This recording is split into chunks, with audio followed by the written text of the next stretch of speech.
Hello, I'm Hope Scholes, and I'll be your host for this evening.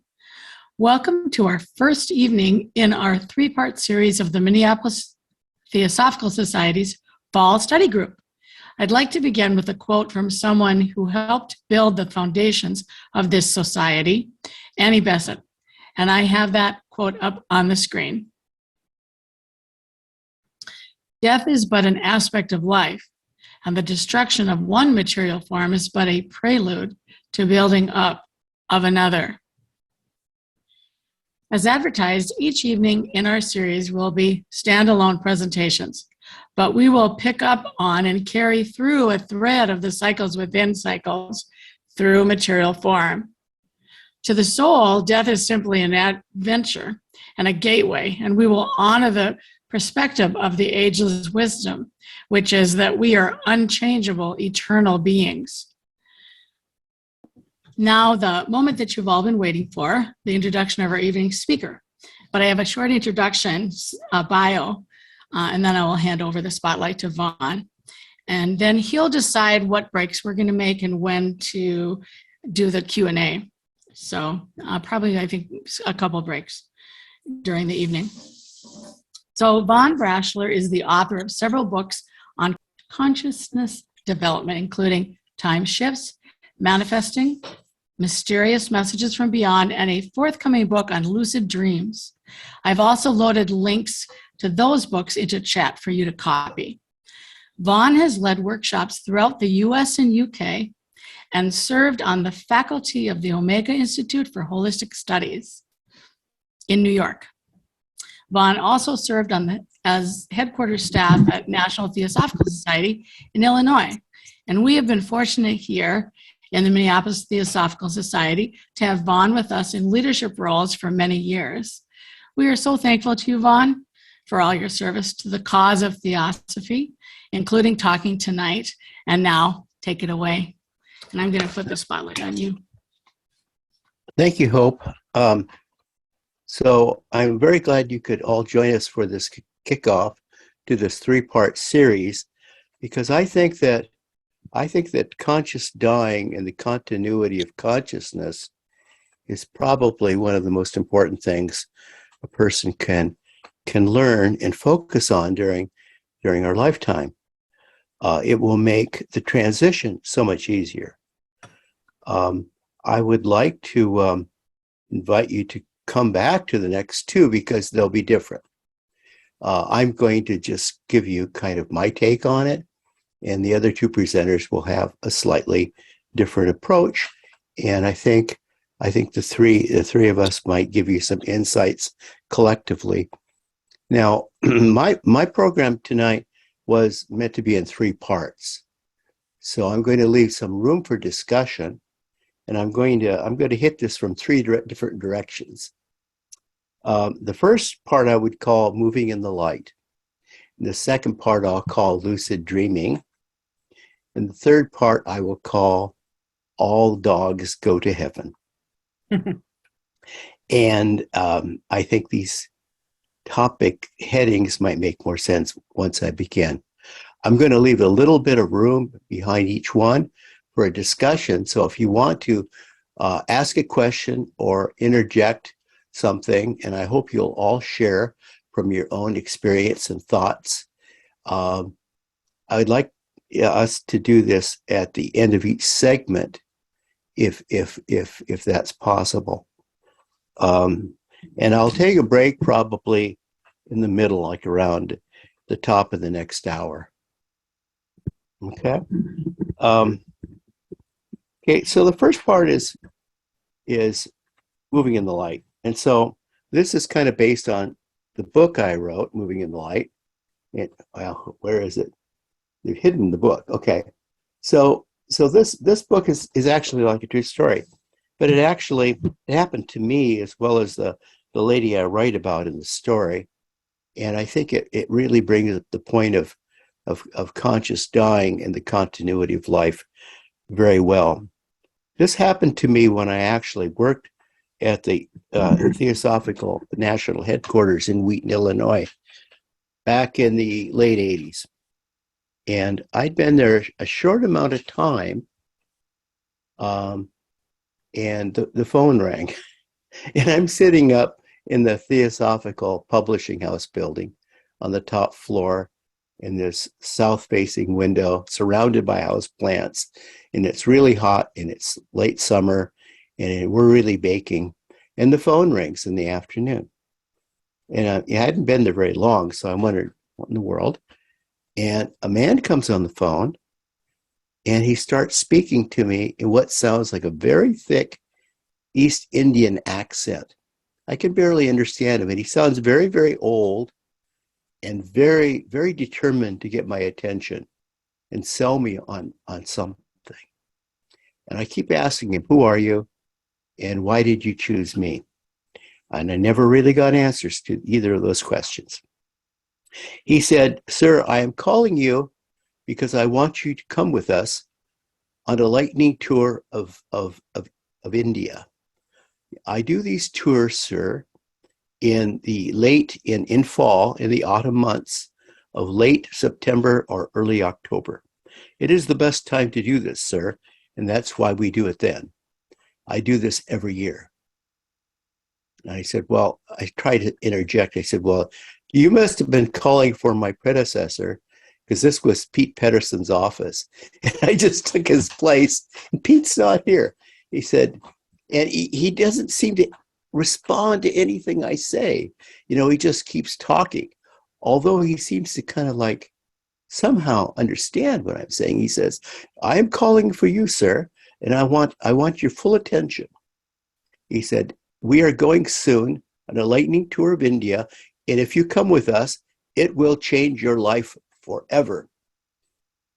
Well, I say, I can't because I just started here. We have so much going on and we're so busy. And I said, and for me to go to India now would be almost impossible. And he says, well, this is a wonderful tour. It will show you everything you need to know. It will change your life forever. It will be full of mystical insights and meaning. And you must come with us. And I go on and on and on saying, well, I can't go, I just can't go. Then I say, why did you call me? And he said, I am calling you, sir, because I want you to come with us on this lightning tour of India. So it goes on and on and on. And then finally, the line goes dead. Now, what I will say about this is that this is a old style phone. And this sounds like he's calling me from India, and he sounds really old. But the call is crystal clear, as though he's in the room with me. And I'm thinking, well, that was strange. I'm thinking about it like, why did he call me? He must have been calling for Mr. Pedersen. So shortly thereafter, I get another call from this man.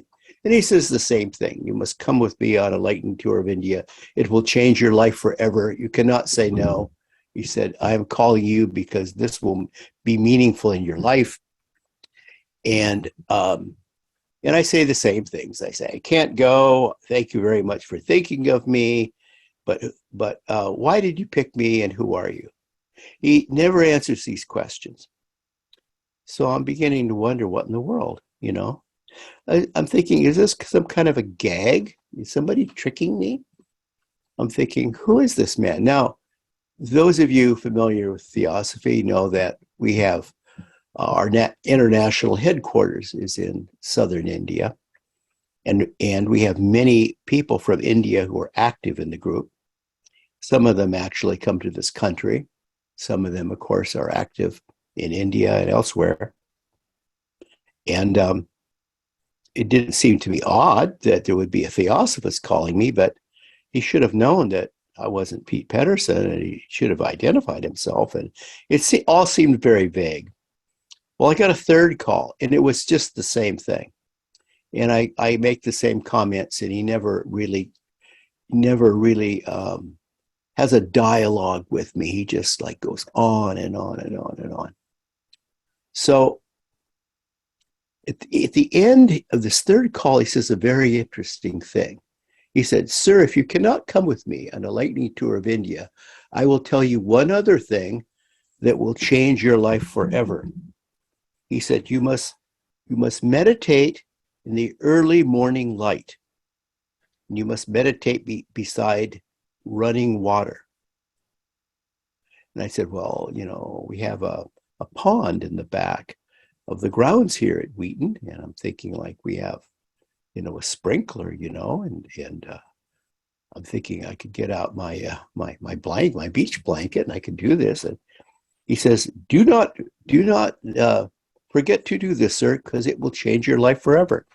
So I go and I do this, and as I recall, I took out my bicentennial blanket, which was like bright yellow, and I take that out and I spread it next to and I do this in the early morning light beside the pond, beside the sprinkler. And it's amazing. It's absolutely amazing. He said, if you meditate in the morning light, he said, you will move in the light. He said, you will travel in the light. You will be in the light, and you will be one with the light. So the more I meditated like that, I said, this guy is really onto something, And then I thought, who the dickens is this guy? He's really bright. So I'm thinking like, okay, I'm going to get to the bottom of this. So I go to the other building, and I ask everybody I could find who could remotely have faked this Indian accent and sounded like this old man. So I don't ask people who have, like high soprano voices. I pick people that could have faked the voice.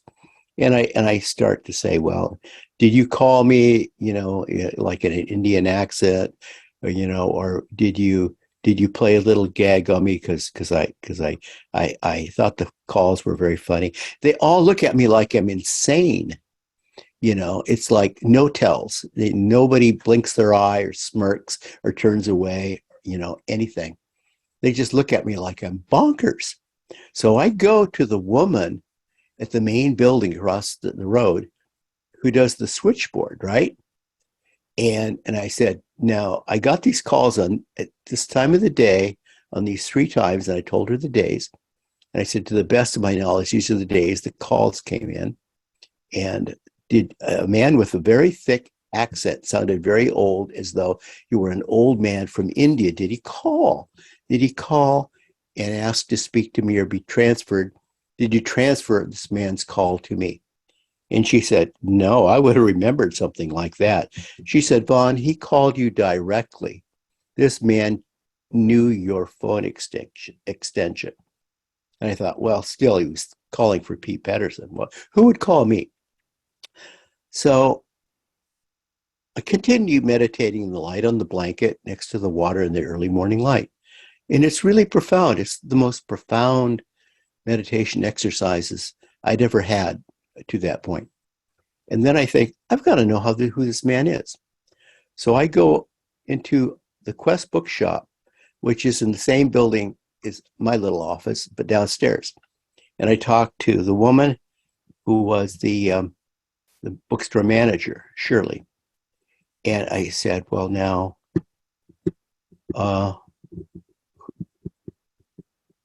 where do you keep the meditation books that are written by bona fide Indian yoga masters? I said, I need to find the real things, the really good books from India on meditation and yoga, because I'm looking for a book by a man who knows a lot about meditation, and he sounds quite old. I said, maybe I'll find him here, because this man sounded like he was very old and very knowledgeable. She said, oh, they're down that aisle at the end. And I walked down that aisle, and I swear to you, there was a book face out on one of those book easels, face out, and I picked it up. And I turned over and I read the back cover copy. And it talked about a man. It was a book on meditating in the light, by the way. And so it describes how he has this technique for teaching people how to meditate in the early morning light beside running water. And then at the end, it said an interesting thing. It said he was also famous for leading lightning tours of India in the fall. He did this every year. He did this every year. And then it said the date he was born, and it also listed the day he died. This man had died. I had been called apparently by a man who died. I thought, oh, that's very strange. How could this be? But there it was. So incidentally, when I was interviewed on Dreamland by Whitney Strieberg, Whitney tried to get me to say the name of the man, and I would not. And I'll do it for ethical reasons because he didn't give me his name. But I swear to you, as Whitney suggested to his people on the radio, if you look, you'll find that there was a yoga master, a great guru in India, who had a yoga school and who taught meditating in the morning light and led lightning tours of India. And then subsequently, his top student did the same thing. So you have a 50-50 chance of finding it. But I think people get the message mixed up with the messenger many times. We tend to revere the messenger. Here's a man who revered the message. He thought it was so important to do this. So why do I bring this up in the context of learning of conscious dying and continuity of consciousness? Yes, he was calling me from beyond, he was obviously not, living, he was a deceased person, but he was continuing this work nonetheless. It didn't seem to slow him up, he was a man driven by his mission.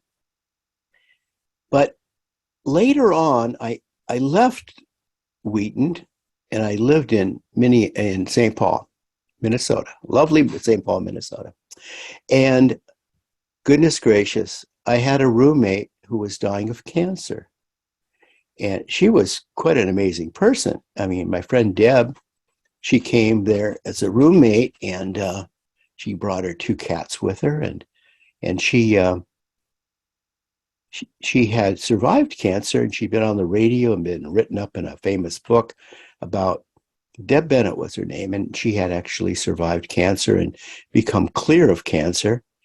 And then she started having problems, like she'd walk up the stairs to her room and she'd stumble and fall.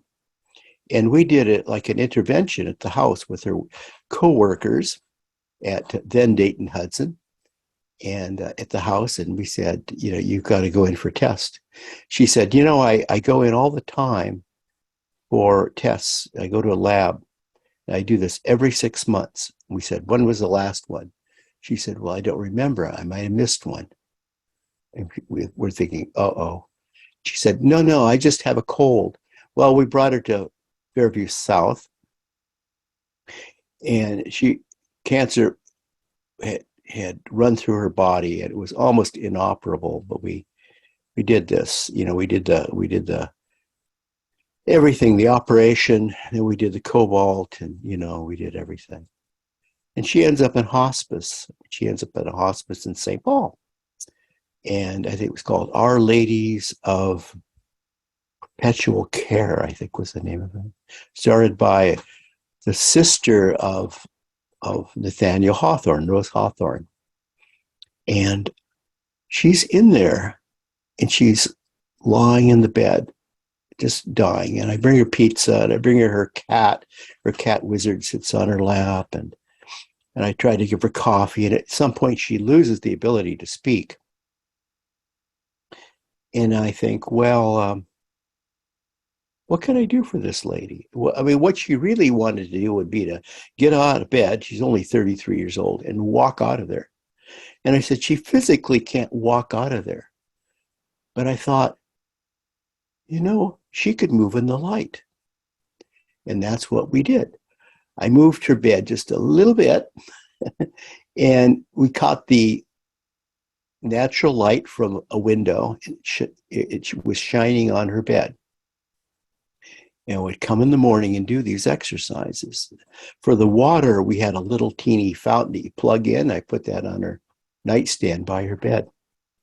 And I said, she didn't know any of this, but she loves Star Trek. And I said, do you know in Star Trek when they when they step into the little machine there, and it takes them and moves them somewhere else, you know. And she said, "Oh, beam me up, Scotty." And I said, "Yeah." I said, "We could beam you up, Deb." I said, "Would you like to do that?" She said, "Oh, yes." Now, Deb never missed Star Trek. She would rock back and forth in this rocker of hers watching Star Trek. The cat would sit on her lap, and that was the greatest thing in the world. I said, "Deb, I think you could do it." And I said, "I'm going to show you how." And we started a series of meditation exercises based on what the old Indian had told me. And we walked her through the various planes of reality, based on, corresponding to the subtle energy planes. So corresponding to the subtle energy bodies each one of us possesses beyond the physical. There's the emotional, there's the mental, there's the causal, there's the, I'm going to I forget them. There's the Buddhic, then there's the Atma level, the God level. So we walked through these levels, and I knew the colors that would be associated with them. Basically, these various planes of existence, and I thought that the consciousness in Deb would allow her to move through all these levels. I knew this because I had read this book, a theosophic book by Dora Van Gelder Kuntz, and Dr. Safika Karagula. It was called The Chakras and Human Energy Field, in which they note very carefully, based on a lot of research and a lot of personal observation, that our chakras exist on all subtle energy body levels beyond the physical. Now, we tend to think of the chakras as vertically aligned, there's just no such linear material reductionist concept in terms of the chakras. The chakras are non-physical things, they're energy. And furthermore, the chakras all possess conscious energy. So there's conscious energy on all subtle energy body levels. So I knew that Deb could actually reach all of these subtle planes of existence. And we would explore them. We would walk through them. And then she would have the sense that she could move beyond the physical, moving in the light. And we did this together. I would hold her hand, and we would go in one plane, then another plane, another plane, another plane. We got up to the, blue. And then I knew that we were going to enter a purple area, I didn't want to get to the higher spiritual planes. I think I stopped, after the Buddhic plane. And I said and she was getting very good at this. And I looked at Deb after we did this and said, "Now you can do this on your own, Deb. Do you feel you could do this on your own?" Now, she hadn't spoken in several weeks. All she could do is grunt like a dog, go, "Ugh." She was pretty far gone, and she looked me right in the eye, and she said, clear as day, "Yes, yes." She smiled and squeezed my hand as tightly as she could. And I went in and talked to Sister Luke, the head nurse, head nun, and I said, "Sister Luke, Deb is ready." He says, "That's good. That's why they come here to die." I said, "Deb's not going to die, Sister Luke. She's going to walk out of here." She said, "Vaughn, nobody walks out of here." I said, "Deb will. Deb knows how." So the next morning, Deb was gone. And I was one of the pallbearers. And we went to the cemetery. And that casket was light as could be. And I went there the next Sunday afternoon to visit her. And as I'm walking to her grave, clear as day inside my head, I heard Deb's voice, "You will not find me here, Vaughn." And I'm thinking, my goodness, she's the freest person I know. She has more movement than I do. She can move anywhere in the light. And I'm thinking this is incredible. So this is one of the things that I think Gene Kellett was referring to as exploring the planes of existence. And that's what we did with Deb. Now I'm going to go into something else. I'd like to kind of open this up to discussion, if you will, or questions before we go to a lucid dreaming approach. I'll raise my hand. Okay, Susan. Just, Yes, and Vaughn, raise hand. Vaughn, would you mind, just for a recap, just going through the planes for our group now? Because Yeah, I always some are familiar. well, different people have different ways of looking at the planes. There's said to be commonly 7, just as there are 7 chakras. And I always think of them as the physical plane, the emotional plane, the mental plane, the causal plane, the Buddhic plane. Now, the Buddhic plane is interesting. It's an intuitional plane, but it also is a plane at which point one reaches. If you reach this plane, explore this plane, you reach a sense of self-realization. So it's a certain level of consciousness. And then above that would be, I don't know if you what you want to call it. There's different Sanskrit terms and different ways of looking at it. I call it the God plane, the Atma plane. It would be the highest plane, and that would be a level of universal consciousness, which is where I want this discussion to end by the end of the evening. Universal consciousness. So, and there are certain colors, associated with these planes. In our subtle energy bodies, each with its own conscious energy attached to it, is said to be our connection to each one of these planes. So I think the point to be made here is that we inherently have the ability within us to reach all of these levels of reality, all these, because these are consciousness levels of reality.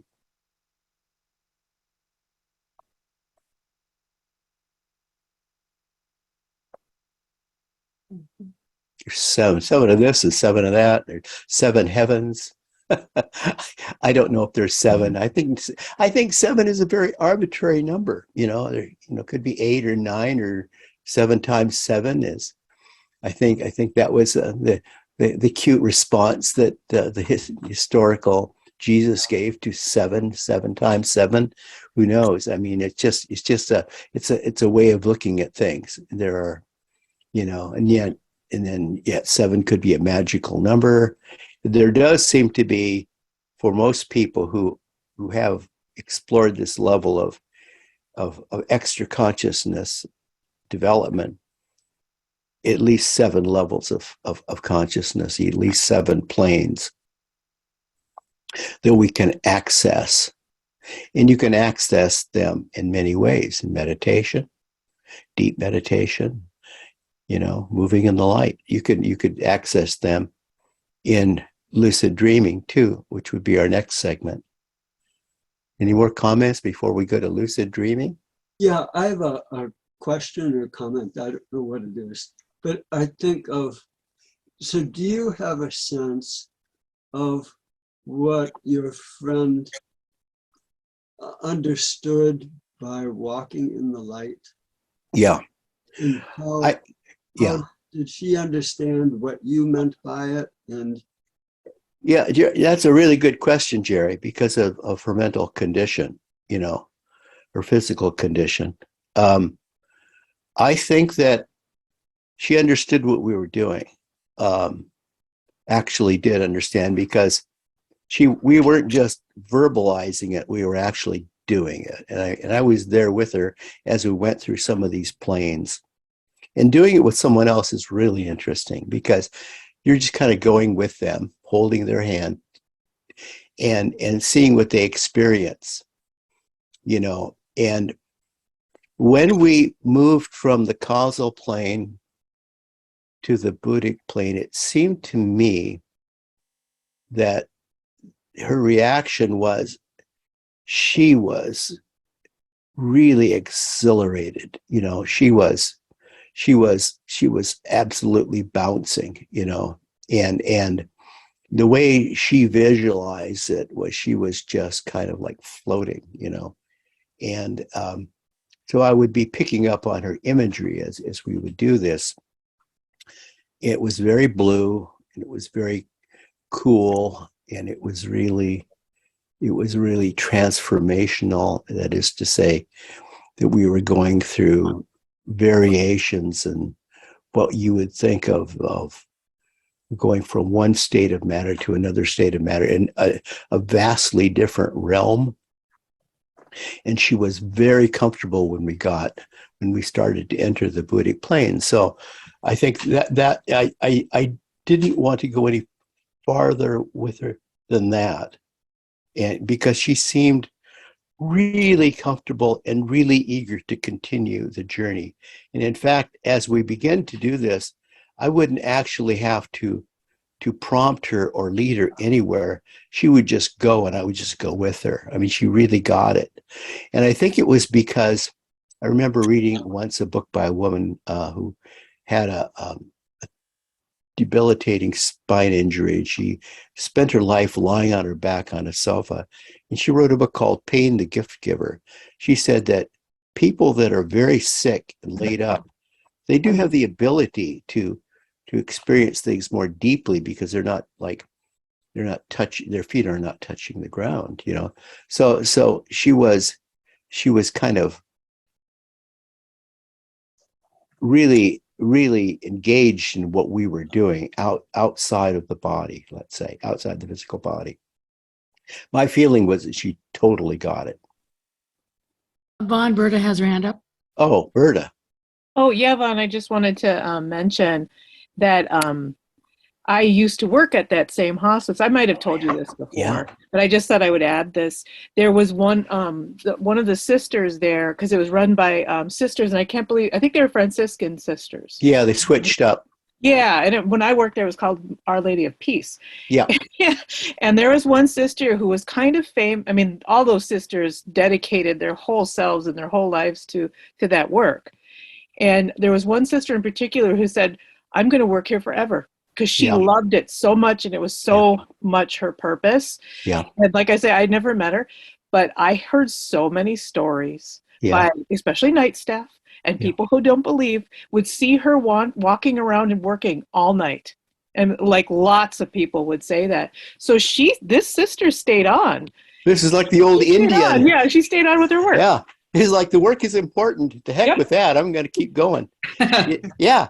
So it's really interesting how this sort of works. And I keep thinking of how this old Indian knew to give me the message. It's almost like he could see into the future. I mean, I'm really reading into this, right? I mean, because I adapted as exercises and for her. But I will add this little bit to the story.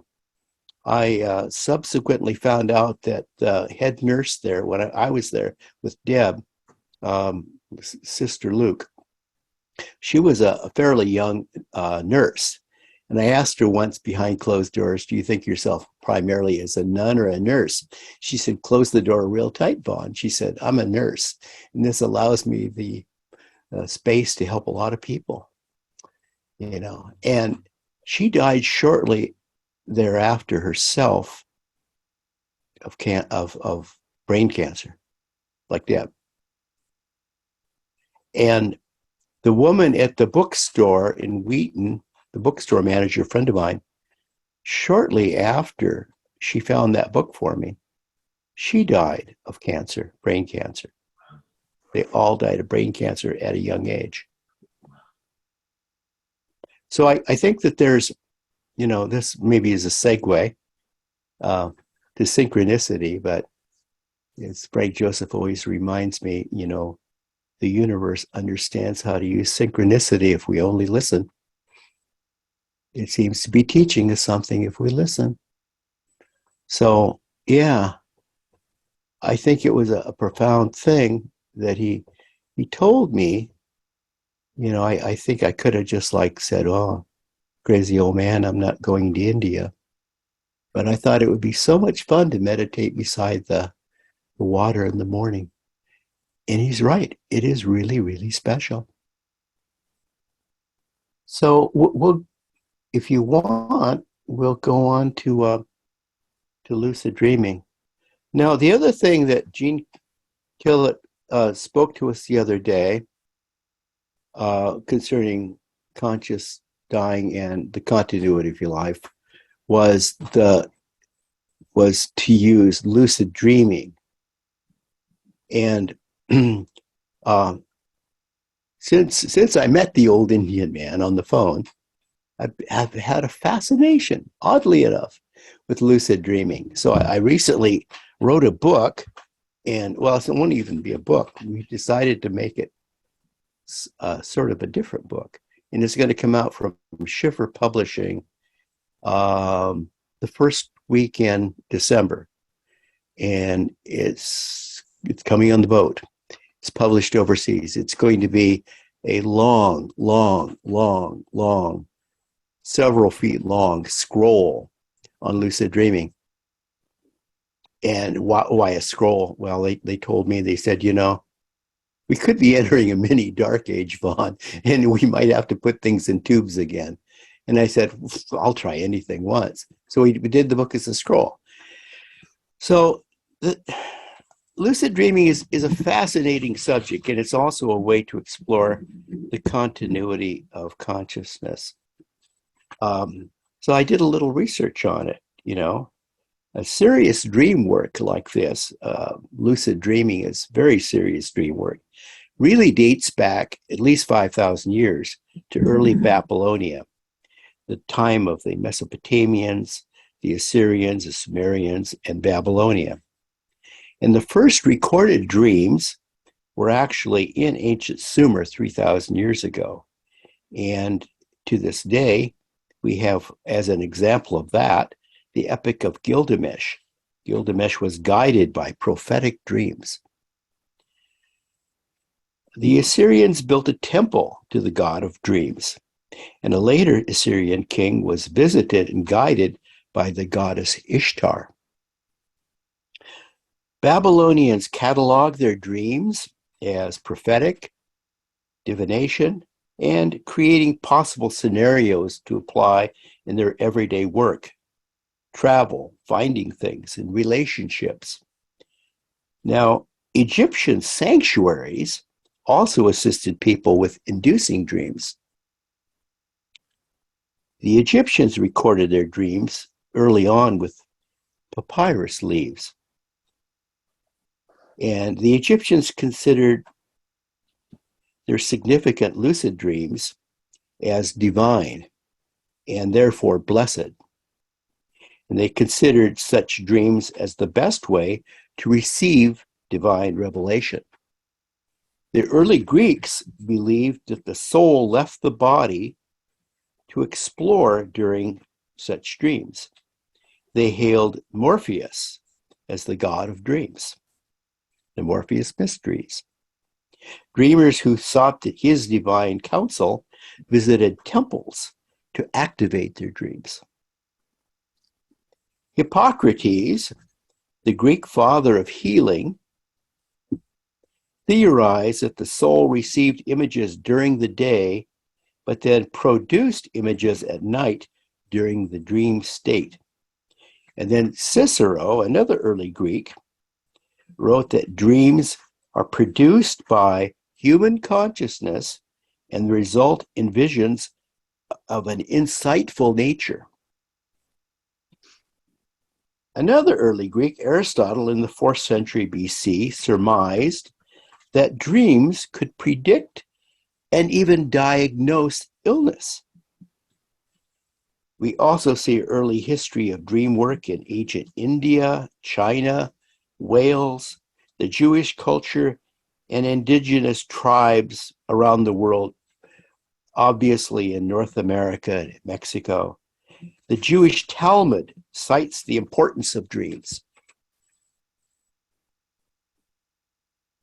The Upanishads outlines possible meanings of various dreams, and early Vedic scriptures describe the soul's journey in dreams as an important experience of the human soul during our lifetimes. In early Buddhism, dreams could transcend time, hold prophetic power, and be shared by various people who have the same dream sharing. Future Buddhas share a similar dream of living home to embark on a new life. And I think we can all think of that when we think of The Wizard of Oz or the journey of the arc of the hero's journey, which each one of us can do, future Buddhas or not. So I think that dream work is very important, but moreover, what kind of dream? So I subsequent to this book coming out in December, I wrote a more detailed book on, it's a how-to, on inducing and programming such dreams that would be insightful, meaningful, lucid dreams. And it's called Programming Lucid Dreams. And it will come out, it's in production, but Schiffer will produce it, not as a scroll, but as a book. And it'll come out in probably 2024. We're really excited about it. And I think that a lot of people think of a dream as some kind of a nightmare, a recurring vision you have of something that's deep in your thoughts when you go to sleep. Maybe, as Scrooge said, you had some bad gruel before you went to bed, and you had a bad dream, and the three ghosts of Christmas didn't really visit you. It's just a bad dream. And I think that a lot of times people will bring forth into a restless sleep, restless thoughts, which would be really not a lucid dream, but a common dream, a kind of a nagging memory of trying to deal with a problem that we could not resolve during our so-called waking state.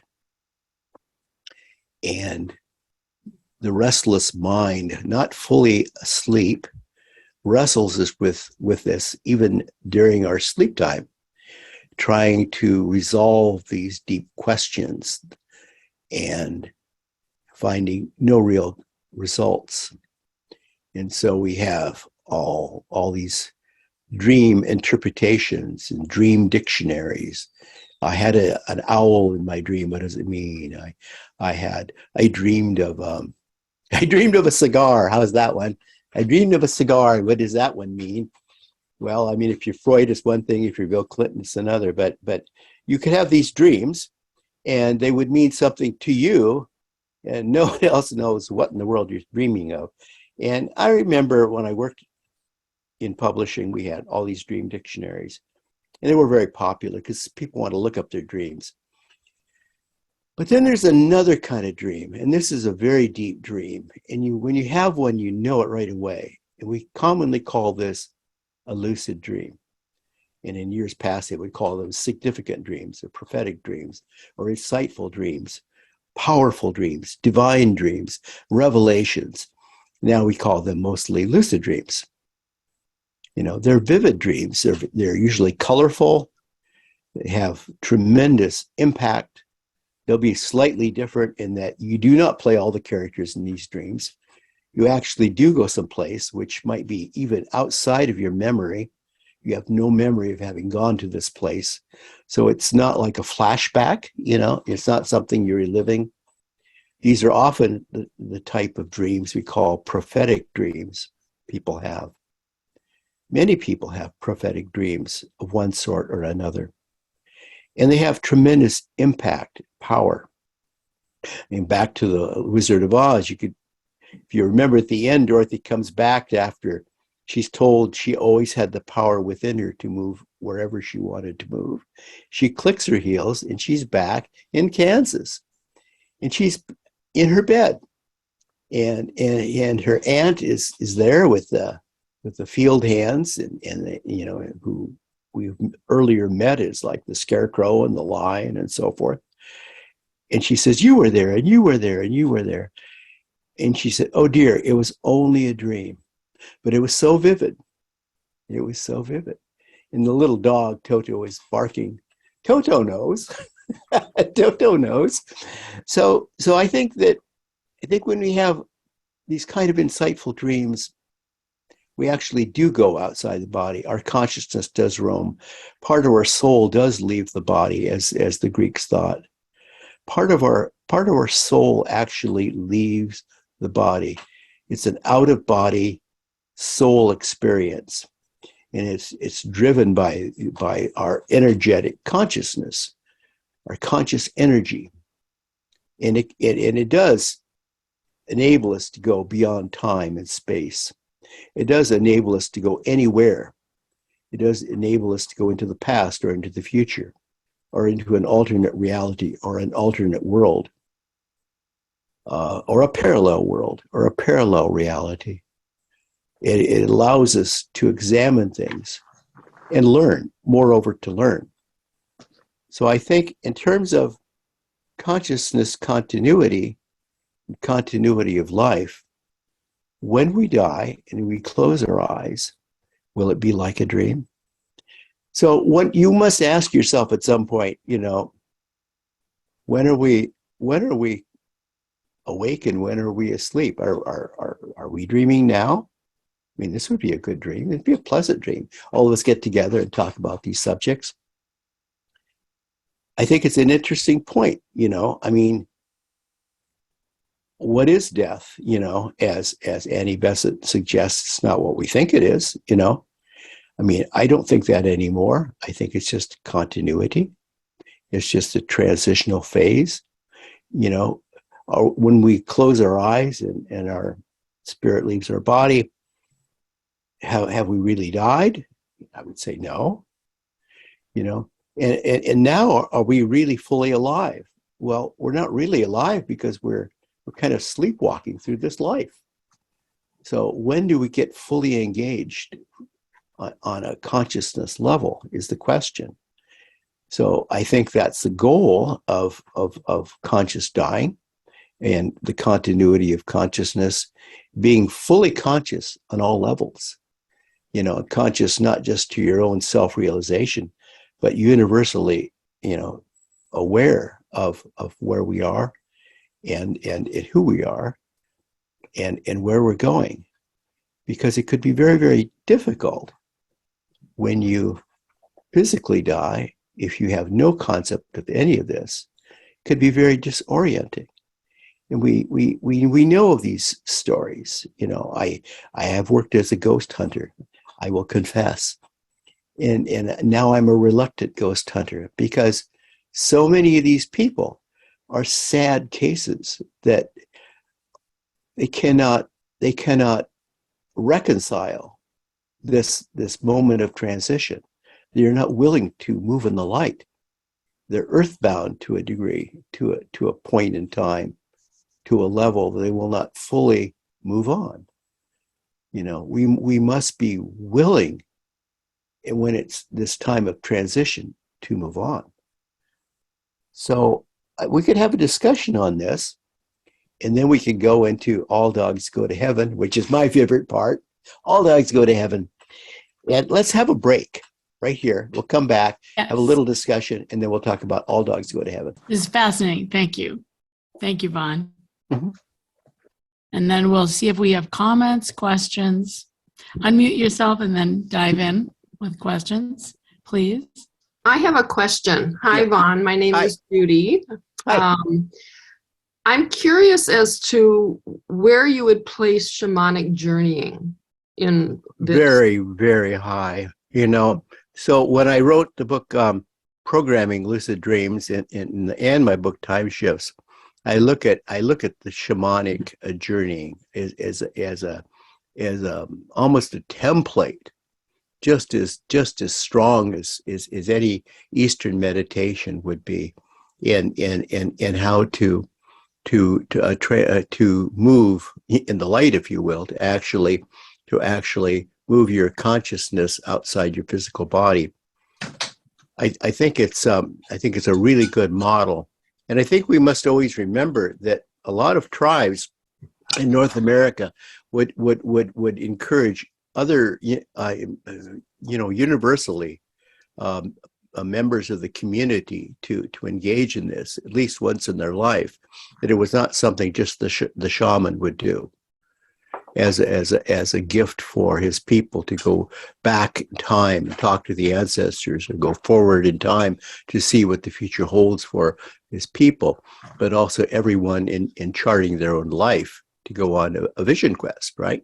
Mm-hmm. So I think it's extremely important. So you bring up an important point. I don't know if there are more, I don't want to hold any discussions, but I wanted to outline what I see as an easy way to induce sort of a personal deep meditation that would allow you to go into an induced programmed lucid dream. Because I think the point needs to be made that most of us who experience a lucid dream sometime in our life do this quite accidentally. And Hold on, before I need to interrupt you because I see Joanne has her hand up with a question. Since Joanne? we were having, Joanne, since we were having a discussion, can we just get that yeah. first before, and then keep your thought? I'm sorry to interrupt. All right, Joanne. I was just wondering if you had methods to retrieve your activities during your sleep, Yes. your sleep level, and the various levels, since there's no time. Yeah. I know I've experienced where you have many levels, many varieties of activities going on simultaneously. Thank you. It's a really good question. So I think that what you do is you want to program whether you're going to do let's face it. I mean, if you program a lucid dream and you have a lucid dream, even if it's accidentally coming to you and not planned, induced, it allows you to move, forward or backward or effortlessly through time and space, since the conscious energy body, in leaving the physical body, can go anywhere without regard to the laws of physics and time and space. It is pure consciousness. It does not matter. So when you do this and then you come back, then the first thing that people will do is just jump up and think, wow, and then they quickly forget it. So what I suggest doing is that when you go very slowly. When you reach a normal state of physical consciousness, and allow yourself to go into a lower level meditation where you're just kind of like you're reviewing what you've seen and what you've done and what it meant to you. Now, when I say that, it's almost like setting up the lucid dream in reverse. Because when you set up the lucid dream, you need to put the physical body completely to sleep. I do this like you start with your feet and you work your way up to the torso and the arms and the neck and the head until every part of your body feels heavy and dense. It's like self-hypnosis, right? So you're putting yourself to sleep. You're inducing a sleep. And then the last thing you do is you put your physical mind to sleep. Now, this is an agreement. It is a type of holism where you're asking for body harmony between body, mind, spirit. The mind must willingly surrender the time and the controls to your conscious mind. So in Theosophy, we talk a lot about the inner self, the higher self that dwells within. In learning that person, that would be called our spirit. Perhaps you might think of your soul. It's your higher self. It is your inner consciousness. And it's often called your higher consciousness. but it becomes your higher consciousness when you activate, you awaken your inner consciousness, and then you link it to universal consciousness. Then it becomes, by vertical ascension, it becomes then higher consciousness. So I think that when you return from a lucid dream, and if it is truly a lucid dream, it's full of insight and personal self-discovery. And it's important to your growth, your soul growth, that you actually have these experiences, and then you're able to analyze them and learn from them, and then you even repeat them, and you can return to a dream, a lucid dream, if you actually induce it and program it. And when you return, you lie very quietly in a meditative way, allowing yourself to review it. But it is your inner consciousness that needs to review it, not your analytical mind. Do not quickly awaken the physical self. Do not awaken the physical mind at first. Allow yourself to remain physically asleep and numb and at rest, and allow your physical mind to still kind of hum in the background as your inner consciousness reflects on it. Your inner consciousness does not need words. It does not need sounds. It does not need to analyze it. It just knows. It absorbs it. It absorbs the message, and it internalizes the message, and you become the message. So it's a very deep way of learning something when you internalize the message and become the message. So then when you feel like you've really done this, and then you kind of like review it or recapitulate it, you do this on an inner consciousness level. And only then should you allow yourself to slowly rise physically. And then you might want to jot down some notes in a dream diary, but only after you've reflected on it consciously and not analytically. Can't stress that enough, that to have a lucid dream, to actually allow the consciousness to extend from the physical body and explore, to go beyond time and space and have these meaningful encounters of personal growth and self-discovery. You return, and then you need to absorb the message with your inner consciousness, your inner self, before you activate your analytical mind. The analytical mind cannot process this information. This is the problem people have over and over and over again with dreams.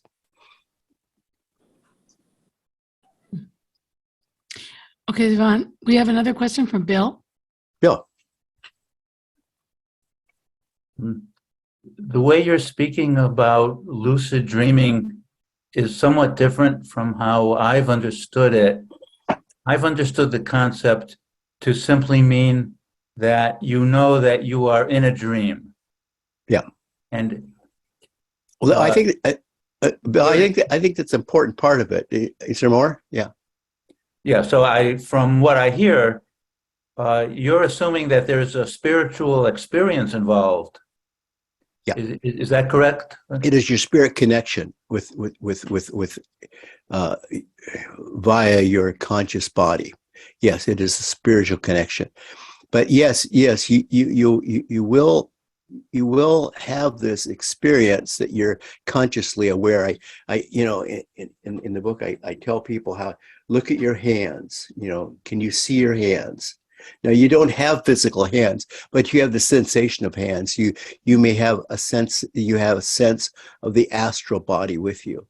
You need to, without oversimplifying this in material terms, you have a sense of your being there. It would be the best way to say this. You sense that you are there. You assure yourself you're actually there, and you're actually experiencing this, and then you observe the details, and you look around you, and then you note what you see, and you take it all in, and you kind of familiarize yourself and assure yourself that you're actually there. And in a truly lucid dream, you will usually almost always be very conscious of the fact that you're in a lucid dream, especially if you've had more than one. So, you know, I think that once you learn to program or induce a lucid dream, by visualizing it, what you want to do, you in your mind, you visualize where you want to go, what you want to see. You picture this, not with words or sounds, but pictures. And then you plant that in deep within you. And then you give yourself the post-hypnotic suggestion that when you hit the pillow and you're fully asleep and you put yourself fully to sleep, including your mind, that at that moment, when you reach that moment, automatically that chart that you've created, you visualize that agenda, that visualized chart will come back to you, and then you will go to that place instantly. Now you could also do this in a waking dream. It doesn't have to be in a sleep time dream. It could be a waking dream. You could do it on the sofa.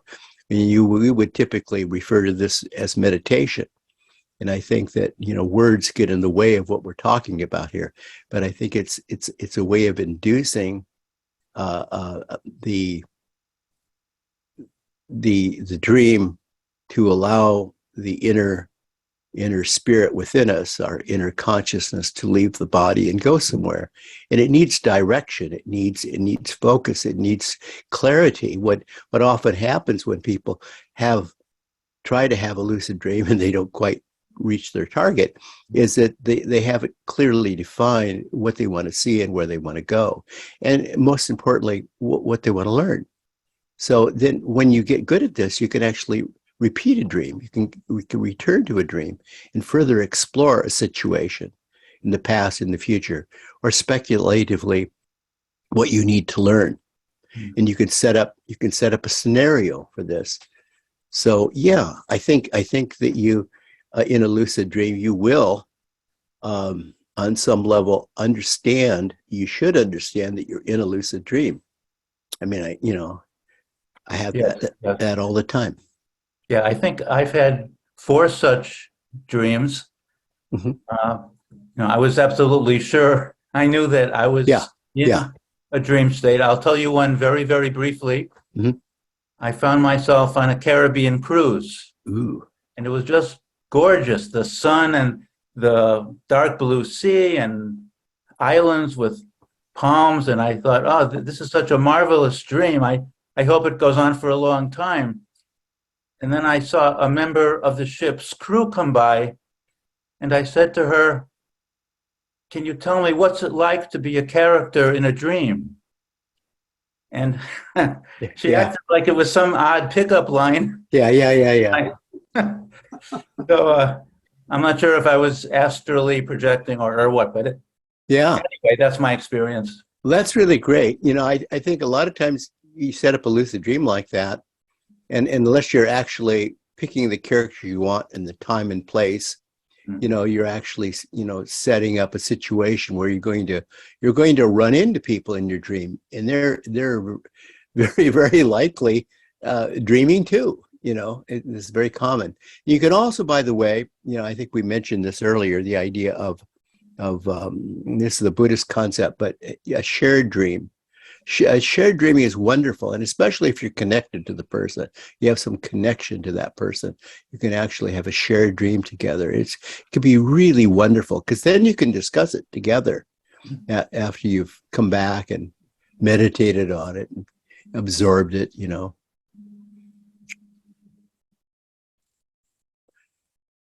But I think we can absolutely explore and grow and learn in our dreams. We can actually control our dreams. We can use our dreams for dream work and dream learning. It can be an experience of the soul to actually, you know, move, you know, beyond us. And every one of us in this sense can move in the light, because we truly are light beings. We are simply encased in this physical thing. We think of this physical thing as who we are. It's hardly who we are. It's just the wrapper for the moment. You know, it's temporal. You know, and later on we'll be in something else. You know, like hermit crabs that move down to the beach and find a new shell. You know, it's going to happen to each one of us. I'm ready for a new shell. How about you?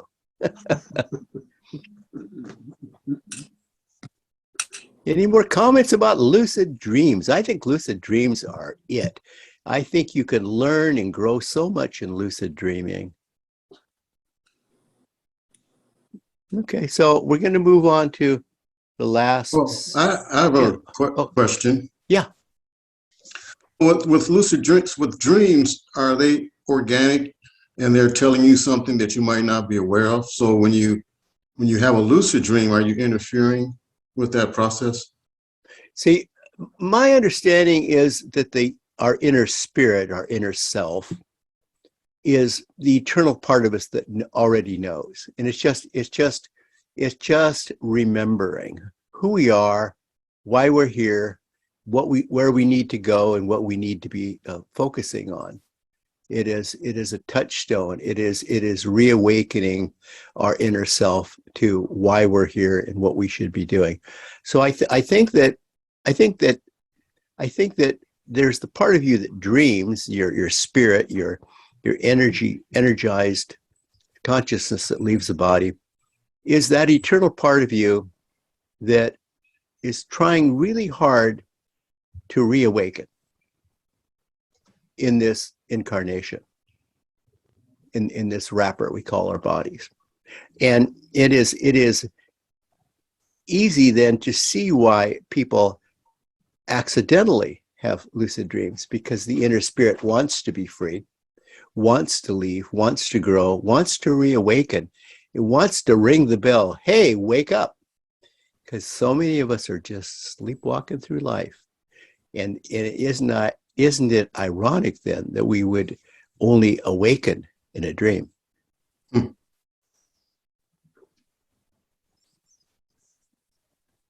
Mm-hmm. Yeah. Yeah. So we'll move on. So my kitty wouldn't let me pick her up. She says, "Hands off, bub." She's old. So this is my visual. All dogs go to heaven. Is that a dog? Is that a cat? Is that a panda? You tell me. All dogs go to heaven. So I want to tell you about Deb's cat. Deb's cat was amazing. I would bring the cat in and I would put her on Deb, and he would purr like a madman. Now, he didn't like to be on laps, but he'd sit on Deb's lap, and she would like come to and she'd pet the cat, and she was pretty much out of it, and she would do this. And I continued to bring the cat. He would go on the bed and sit with her and do this. And, it continued on, long after poor Deb left physically. The cat remained with me. And the cat was incredible. The cat, would take care of little kittens. And it was, she said that the 8 years that she was in recovery, the cat saved her life because it would sit with her and heal her. I kind of think that's true. The cat was amazing. So the last time I saw this cat, it was sitting with a little kitten that it was trying to teach, my Mr. Pepe Le Pew. And this cat, it died in a position where it was sitting upright, with a good posture. I would call it the perfect lotus for a cat, right? And it's sitting on its haunches with its paws like this. And it let out what I would call a bodhisattva prayer song. It's going,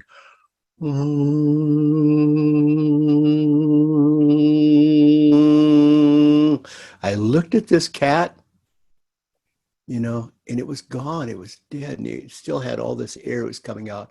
And I thought, my gosh, I think it's true. All dogs go to heaven, and so do cats.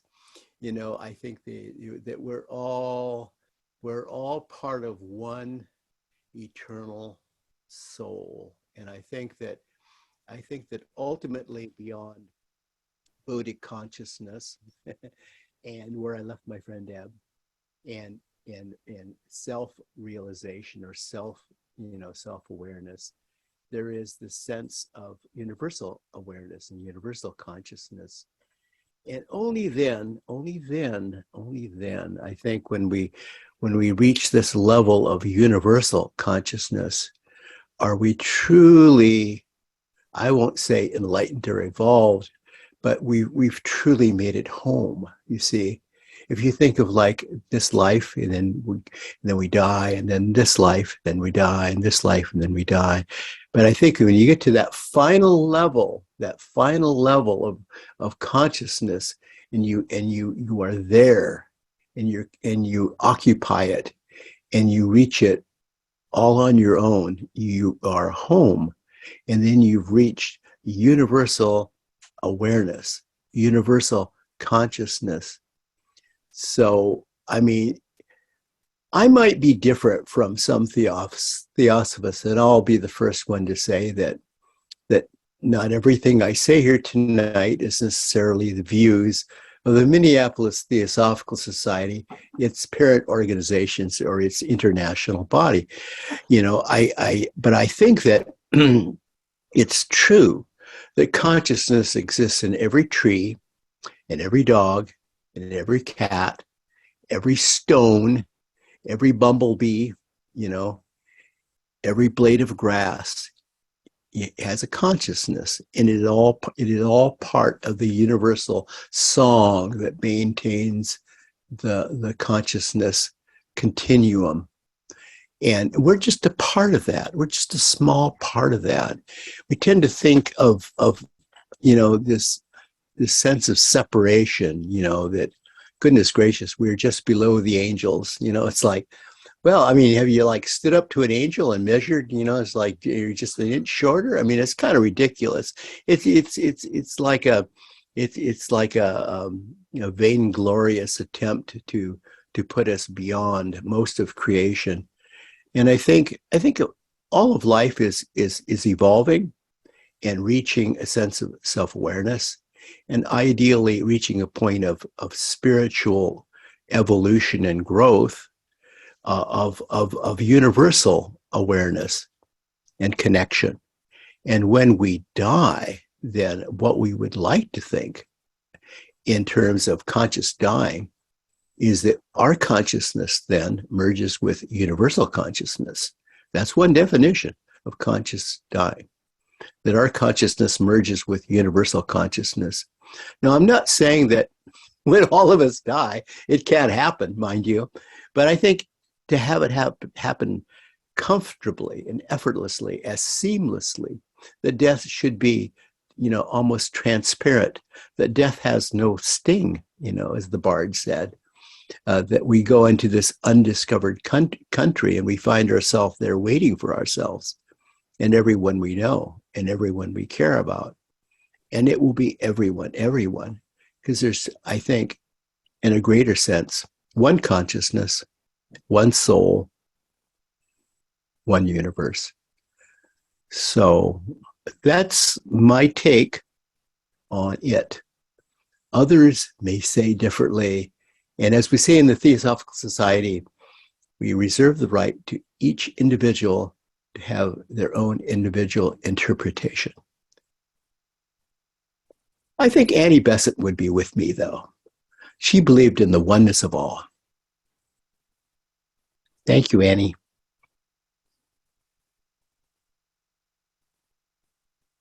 So, any comments on the last segment, All Dogs Go to Heaven? I was just going to quote Annie Besant. So, Okay. Yeah, about oneness. I wrote that note. Wasn't that a big point of so many of the theosophists, that we're all one and there's only one energy throughout all, and even the Secret Doctrine would say that. Oh, yeah. And that's also very Tibetan. So I did not put up the slide that we usually do, which says Thank you. because I'm like, no, it's us, and we don't. I'm relatively, from my reading of the Secret Doctrine and the writings of Helena Petrovna Blavatsky, I think she would say, yeah, that's about right. Because I mean, this was the message of Blavatsky, was the message of consciousness. It's often said that her take on theosophy was very much like in Hinduism, Raja Yoga, a study of consciousness. Yeah. There's also the idea that you bring 20 theosophists together and you get 20 opinions on anything. So That's true. It's also fine because there isn't one doctrine. So we cannot get, No. it's not a religion, and we can't get No. doctrinaire about anything because we all get to have our own position. Absolutely. Well, yeah, yeah. I mean, theosophy is, not only not a religion, but it's in a sense beyond religion in our Yeah. motto that there is no religion higher than truth. So we're not saying we've reached truth, but we're always looking for truth. We are truth seekers. We have this in common. So yes, it's fine to have a difference of opinion, and we've certainly had that from time to time. But this is very much a theosophical program at heart. Yeah. And really the basis, that's why we wanted to do this program, is the basis of theosophy is living in the soulness that allows us to move through the gateways, whatever they are, including life to life. So, Right. all right. So, I just want to say one little thing, Bon. I loved how you said when we, once we pass, we find ourselves waiting for Yes. being there. I love that. Yes. Yes. I think that's true. I think that well, I do think that we exist on multiple timelines, and I think that our consciousness is not restricted to one timeline. Certainly not restricted in a linear sense to a physical place and time. We tend to think of everything as having a starting, a midpoint, and a ultimate destination. We measure things in minutes and hours and days and years, and I don't think the soul does that at all. I think the soul is extremely eternal. I think the soul that we're born with has a complete knowledge of all of this that we're just trying to reawaken. So I think that in a real sense, it's like Dorothy was told, when she decides to go home in The Wizard of Oz, the power is always within you. You have it. and also you told me, or Berta did, the author of The Wizard of Oz is a theosophist. Yes. Frank Baum, L. Frank Baum was a So the whole theosophist. thing is a metaphor. Yeah, the whole thing is a metaphor, absolutely, and it's written on so many clever levels that you can just jump in, and then you can just continue to keep jumping back in and getting more out of it. But that's true of a lot of things too, right? It's true of the Odyssey. I don't think the story of the Odyssey was really about some Greek warrior that got lost at sea. I think it's a little more than that. It's the story of Athena and her love for this crazy sailor from Ithaca, right? But it's finding yourself. It's finding yourself. The whole thing is about finding yourself. She leaves Kansas to find herself. She didn't accidentally get in a storm. She programmed that. That was an induced, programmed lucid dream. There are, no coincidence. We choose, oddly enough, our path, trying to discover ourselves. We're looking ultimately to find ourselves. So everybody just jump in. We have Vaughn at your disposal to ask questions about this amazing topic. And so jump in.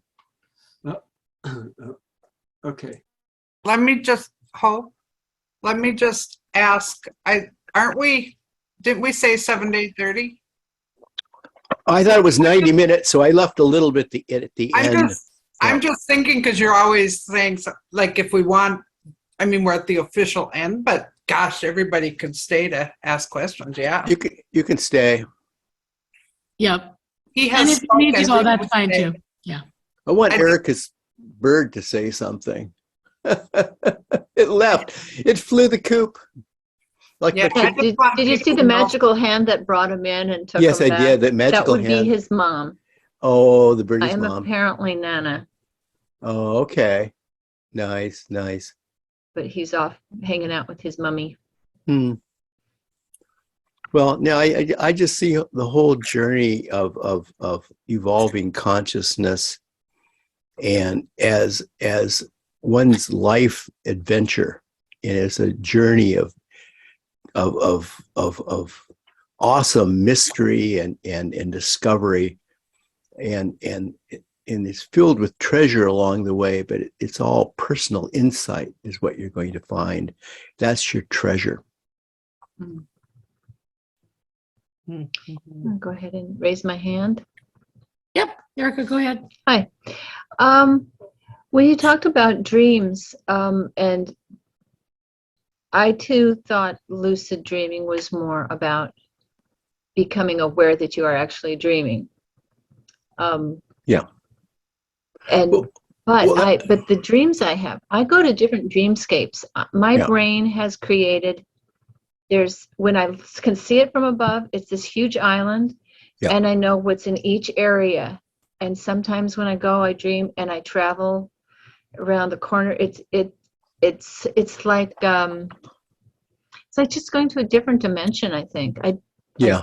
do that mostly when I'm consciously meditating. I do it more, but it's always Yeah. exciting to do it in my dreams because it actually feels more real in the dream when you're in the dream, of course. Yeah, I think that's always true of a dream. I think as an aspect of a lucid dream is that you're going to be aware that you're in the dream.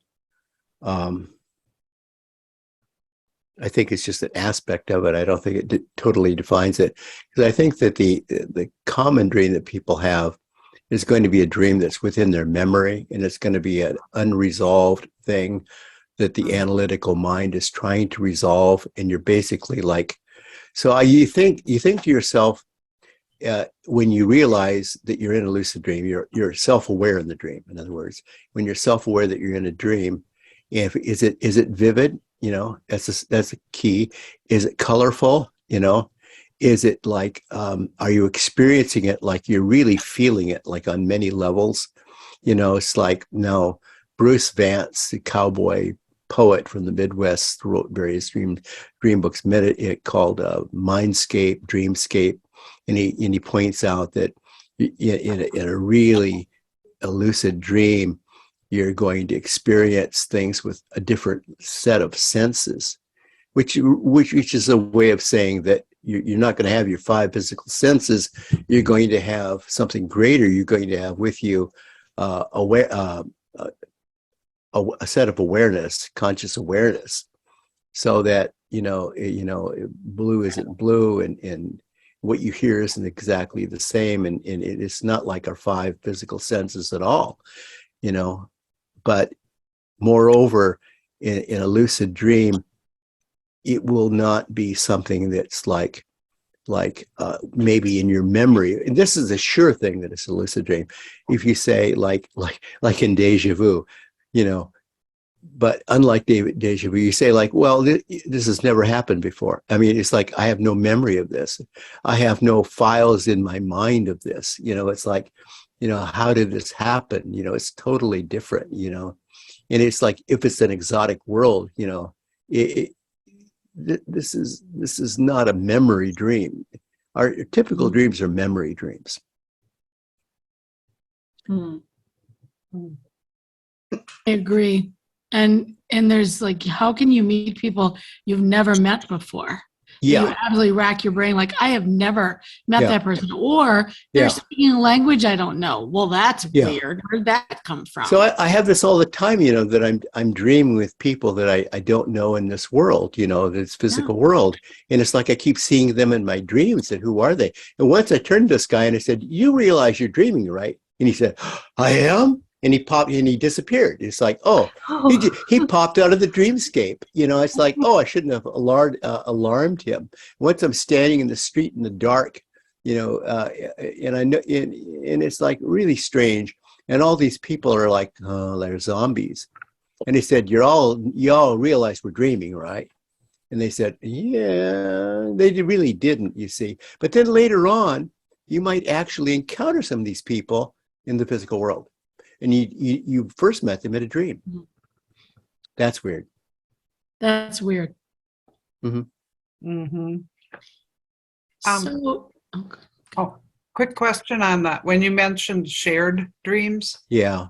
are the two people usually aware in the dream that they're sharing a Yeah. dream? Well, what you do is when you program the dream, you say we're going to dream tonight or this afternoon or whatever, and you set the time and the place, and you agree on the parameters of the dream, and then you both creatively visualize in your mind's eye what it is. You paint this picture, not with words or sounds, but with pictures, and then you tuck it in the back, somewhere, and then you realize that you recall it, like, in hypnosis they call this a post-hypnotic suggestion. It comes forward, and it's like an unerring map. It's like when the map comes forward, that's where you go, because your consciousness knows where it is.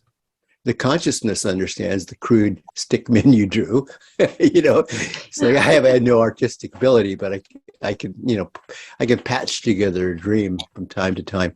But it seems to help if you have, let's say, a magnetic karmic attachment to somebody. It would be like a sibling, a family member, a loved one. You can do it with, like, a twin soul, a twin spirit. Somebody really close to you. Mm-hmm. I haven't tried it with my cats. God knows where they go in their dreams. They're always going somewhere. Their little paws are going. I had someone text me about a question about nightmares. Yeah. Is that a artifact of our brains, or what about nightmares? Well, I mean, the research I did on dreams, I discovered that, a lot of the dream research is in the area of nightmares, and they all spring forward from your suppressed memories, and they come back and they haunt you because you can't quite let it go. You're holding on to it. I call it the restless mind during a sleepless night, and it's just like coming back and you going through it over and over and over. But I will say that I've had a recurring nightmare for many, many, many years.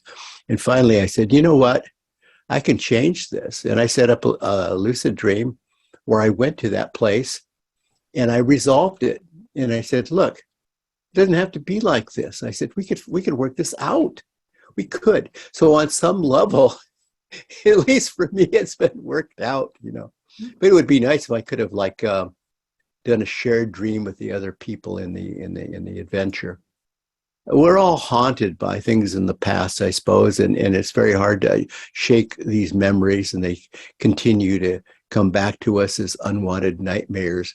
And these are really nagging dreams. Yeah, I had a phobia, and I actually kept having a nightmare, and I told that it was about, of course, a snake, and I just went up to it and said, I refuse to deal with you anymore. And I stopped having a nightmare about it. So someone else has a question in the chat. What is there to be learned from the Aborigines dreaming as reality? Ew, that's a good one. Yeah, I did look into that a little bit. The Aborigines have a solid history of these sort of lucid dreams.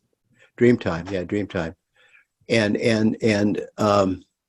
I think that there is like a sense of call a non-ordinary reality, or like a new reality, which most of us do not think about in the material, physical world.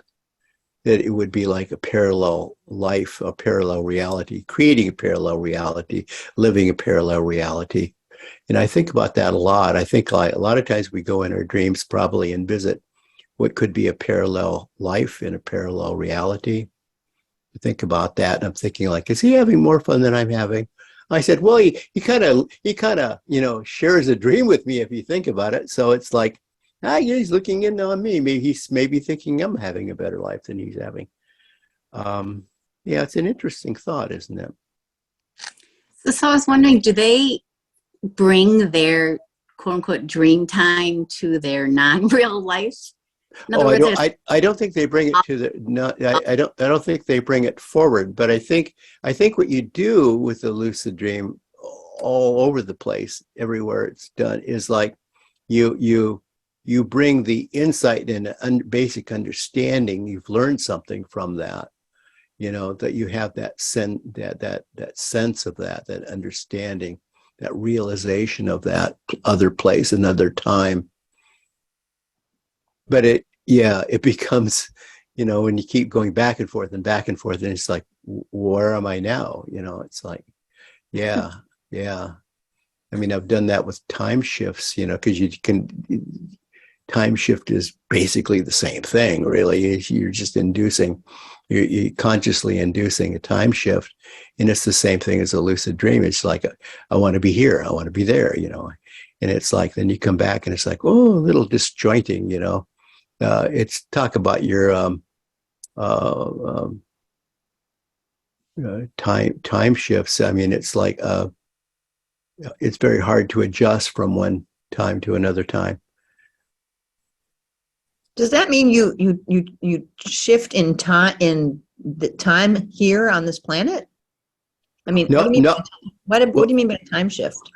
A time shift is where you select, you creatively visualize and pre-select, and your consciousness goes to another time and another place of your choosing. And since it's not limited by physical restrictions, it's pure energy leaving the body. It's not. It has the freedom to move beyond and throughout time and space. Say more about that. Okay. What do you mean? Do you mean like in Okay. meditation you go somewhere, or what do you mean? You actually 'Cause I go know somewhere. yeah, but I mean, wait, say more.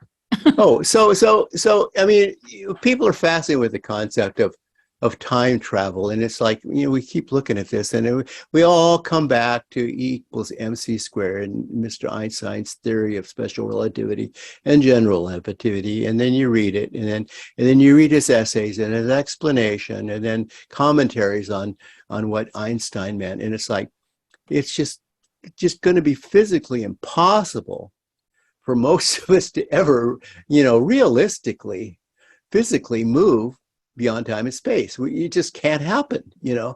We'd have to travel at the speed of light. And the only way I can think of it, travel at the speed of light, is the way my Indian friend suggested. My consciousness is moving in the light, with the light.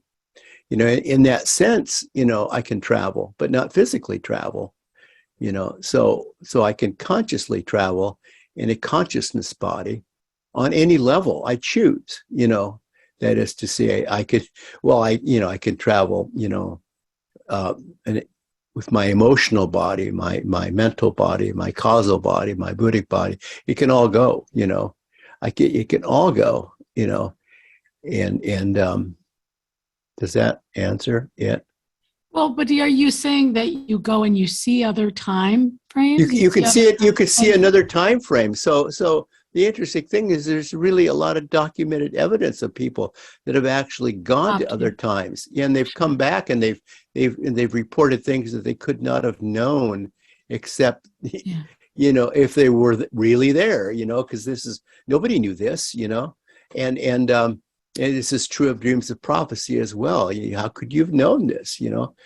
And so they actually do go there, but I would emphasize they don't go there in a physical body. Yeah, and I think sometimes prophetic dreaming is going there. Yeah. Too, where you see an event before it happens because you Yeah. were either. My experience is seeing it through someone else's eyes, though. Someone that. Oh, it's happening yeah. to. Not Oh, yeah. me, but someone that it's happening to, and not Yeah. necessarily in a good way, but. Interesting. Yeah. Yeah. But all right, so I'm going to stop recording Okay. now because I know that I'll have a lot to edit otherwise. Okay. All right, so stop recording. There you go.